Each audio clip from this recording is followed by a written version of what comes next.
જંત્રીના ભાવ નવા સૂચિત કરવા માટે ક્રેડાઈએ અસંતોષ વ્યક્ત કર્યો છે।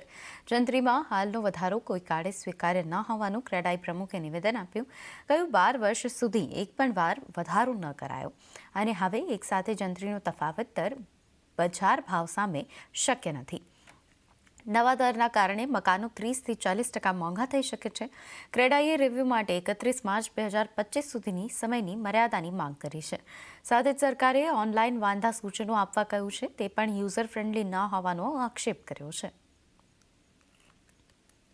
આ જે જંત્રીનો વધારો કરવામાં આવ્યો છે અને છેલ્લા 12-13 દિવસની અંદર અમે જે રિવ્યુ કર્યો છે એના પરથી એક ક્લિયર વસ્તુ દેખાય છે કે 200%થી લઈને 2000% સુધીનો જંત્રીમાં વધારો પ્રપોઝ કરવામાં આવેલો છે। હવે એક સાથે આટલો બધો વધારો જંત્રીમાં શક્ય નથી કે અમે કોઈપણ પરિસ્થિતિમાં એક્સેપ્ટ કરી શકીએ કે પ્રજા પણ એક્સેપ્ટ કરી શકે, કારણ કે લેન્ડના પ્રીમિયમથી લઈને અમારે જે FSI પરચેસ કરવાની હોય ડેવલપમેન્ટ માટે અને ખરીદનારને જે સ્ટેમ્પ ડ્યુટીનું ભાર પડે છે એ બધાની અંદર મલ્ટીફોલ્ડ ઇન્ક્રીઝ થશે, જેના કારણે મકાનો મિનિમમ 30થી 40% મોંઘા થઈ જશે। અને આટલા મોટો ધરખમ વધારો કોઈપણ ક્ષેત્ર, રિયલ એસ્ટેટ હોય કે બીજા કોઈપણ ક્ષેત્રમાં કોઈપણ વસ્તુમાં 30-40%નો રાતોરાત વધારો આવે એ એક્સેપ્ટેબલ ના હોય। તો અમદાવાદનો ખ્યાતિ હોસ્પિટલ કાંડનો મુદ્દો વિપક્ષ દ્વારા રાજ્યસભામાં ઉઠાવવામાં આવ્યો। કોંગ્રેસના નેતા શક્તિસિંહ ગોહિલે રાજ્યસભામાં ખ્યાતિ કાંડનો મુદ્દો ઉઠાવ્યો। તેમણે રાજ્યસભામાં કહ્યું કે સરકારી યોજનાના દુરુપયોગથી સરકારને નુકસાન થઈ રહ્યું છે। एक अस्पताल जिसने अहमदाबाद में की, ख्याति अस्पताल ने, वो क्या स्कीम करते थे? गांव में चले जाते थे, फ्री मेडिकल कैंप के नाम पे कैंप लगता था।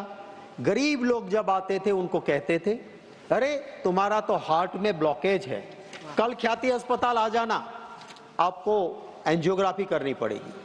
और फिर वहां जिनको कोई जरूरत नहीं, उसकी एंजियोग्राफी और स्टेंट लगा देते थे। करोड़ों रुपये प्रधानमंत्री जन आरोग्य योजना से उस अस्पताल ने उठा ली और जांच हुई तो पाया कि ये तो बार बार करके करोड़ों रुपये इन्होंने प्रधानमंत्री जन आरोग्य योजना से ले लिए हैं और जिनको कोई जरूरत नहीं, ऐसे लोगों को एंजियोप्लास्टी, एंजियोग्राफी करके पैसे उठाने का षड्यंत्र चल रहा था। ભાવનગર જિલ્લાના મહુવા માર્કેટિંગ યાર્ડમાં એક જ દિવસમાં 1 લાખથી વધુ ડુંગળીના થેલાની આવક નોંધાઈ। ડુંગળીના 400થી લઈને 700 રૂપિયા જેવા પ્રતિમણના ભાવ બોલાતા ખેડૂતોમાં ખુશીનો માહોલ જોવા મળ્યો છે। હાલ મહુવા માર્કેટિંગ યાર્ડમાં ડુંગળીની ભરપૂર આવકને કારણે અન્ય જગ્યા ભાડે રાખીને ડુંગળીની હરાજી કરવામાં આવી રહી છે। ઉલ્લેખનીય છે કે બંગાળ, યુપી, બિહાર, પંજાબ, દિલ્હી, હરિયાણાના વેપારીઓ મહુવા યાર્ડ ખાતે ડુંગળીની ક્વોલિટી સારી હોવાથી ખરીદી કરવા માટે આવી રહ્યા છે। તો અંકલેશ્વર જીઆઈડીસીમાં ડેટોક્સ ઇન્ડિયા નામની કંપનીમાં રાસાયણિક પ્રક્રિયા ચાલી રહી હતી અને આ દરમિયાન જ સ્ટીમ પ્રેશર પાઇપ ફાટી જતા નજીકમાં કામ કરતા 4 કામદારો ઘટના સ્થળે મોત થયા હતા। આ મામલે ફેક્ટરી ઇન્સ્પેક્ટરની ટીમ ઘટના સ્થળે પહોંચી હતી અને તપાસ શરૂ કરવામાં આવી છે। આ દરમિયાન એવા સવાલો પણ ઉઠવામાં આવ્યા છે કે અનેકવાર આવી ઘટનાઓ બનતી હોય છે અને ત્યારે સુરક્ષાના ધોરણને ધ્યાનમાં કેમ રાખવામાં નથી આવતા। તો આજે ગુજરાતભરની ખાનગી પ્રી પ્રાઇમરી શાળાઓ બંધ રાખવામાં આવી। પ્રી પ્રાઇમરી શાળાઓના બનેલા નવા નિયમોના વિરોધમાં બંધ પાડવામાં આવ્યું છે। અમદાવાદમાં પણ વલ્લભ સદન પાસે પ્રી સ્કૂલ સંચાલકો અને કર્મચારીઓ દ્વારા વિવિધ બેનર સાથે વિરોધ કરાયો। નવા નિયમ મુજબ રાજ્યની ખાનગી પ્રી સ્કૂલો માટે 15 વર્ષ માટેનો ભાડા કરાર ફરજિયાત કરાયો છે। વધુમાં શાળાની જેમ જ પ્રી સ્કૂલ ચલાવવા માટે ટ્રસ્ટ બનાવવું પણ ફરજિયાત કરાયું છે। ત્યારે પ્રી સ્કૂલ માટે રેસિડેન્શિયલ, કમર્શિયલ કે એજ્યુકેશનલ ત્રણેયમાંથી કોઈપણ બીયુ મંજૂર રાખવા માંગ કરાઈ છે। વિરોધ કરતાઓએ કહ્યું છે કે 15 વર્ષના બદલે 11 મહિનાના ભાડા કરાર પર પ્રી સ્કૂલો ચાલુ રાખી દેવામાં આવે। અમારી પ્રી સ્કૂલો વારંવાર રિક્વેસ્ટ કરવા છતાં સીએમ સાહેબ, ડિંડોર સાહેબ, પાનસેરિયા સાહેબને જે નવી રજિસ્ટ્રેશન પોલિસી આવી છે વારંવાર રિક્વેસ્ટ કરી છે, પણ એમના તરફથી કોઈ જવાબ આવ્યો નથી। તો આજે અમે સમગ્ર ગુજરાતની પ્રી સ્કૂલો બંધ રાખવાનો એલાન કર્યો હતો, જે બંધ રહી છે અને આજે એના અગેન્સ્ટ માટે એમને રિક્વેસ્ટ કરવા માટે અહીંયા અમે ભેગા થયા છીએ। દરેકને ખબર છે કે બીયુ છે, એની પછી ભાડા કરાર છે, ત્રીજો મુદ્દો આવે છે ટ્રસ્ટ।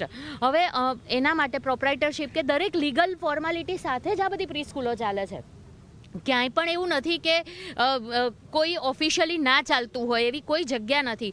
અને ત્રીજી એક માંગણી છે, બાલવાટિકાના રજિસ્ટ્રેશન લઈને થોડા કન્ફ્યુઝન છે, જેમાં બધાને ક્લેરિટી જોઈએ છે। આ મુખ્ય મુદ્દાઓ છે। તો લગ્નની સિઝન જામતા જ અમદાવાદ કોર્પોરેશન સંચાલિત કમ્યુનિટી હોલ પાર્ટી પ્લોટના બુકિંગ ફૂલ થયા। લગ્નની સિઝન ચાલી રહી છે ત્યારે લગ્ન માટે ખાનગી હોલ પાર્ટી પ્લોટનું ભાડું લાખો રૂપિયા છે। ત્યારે એએમસીએ શહેરના મધ્યમ અને ગરીબ વર્ગને ધ્યાને રાખી કમ્યુનિટી હોલ તેમજ પાર્ટી પ્લોટનું નિર્માણ કર્યું છે। મધ્યમ તેમજ ગરીબ પરિવારો સામાજિક પ્રસંગો સસ્તા ભાવે કરી શકે તે માટે હોલ તેમજ પ્લોટ રાહત દરે ભાડે મળે છે। હાલ લગ્ન સિઝનમાં એએમસી સંચાલિત તમામ પાર્ટી પ્લોટ અને હોલના બુકિંગ ફૂલ થઈ ગયા છે। શહેરમાં આવેલા Tagore hall, Pandit Deendayal hall commercial કાર્યક્રમ માટે ફેવરિટ બન્યા છે। મધ્યમ વર્ગ અને ગરીબ વર્ગ માટે એએમસી સંચાલિત હોલ આશીર્વાદ રૂપ સાબિત થયા છે। એએમસીના હોલ લગ્ન પ્રસંગ માટે જ નહીં પરંતુ સામાજિક પ્રસંગ તેમજ બેસણા માટે પણ ભાડે મળે છે। નજીવી રકમ ભરી હોલ અપાઈ રહ્યા છે। પાર્ટી પ્લોટ અને હોલનું ઓનલાઈન બુકિંગ કરવામાં આવી રહ્યું છે। સાથે જ ફાયર સેફટીના તમામ નિયમોનું પણ પાલન કરવામાં આવે છે। આગામી દિવસોમાં શહેરના એએમસી સંચાલિત હોલ સેન્ટ્રલ એસી કરવાની પણ વિચારણા ચાલી રહી છે।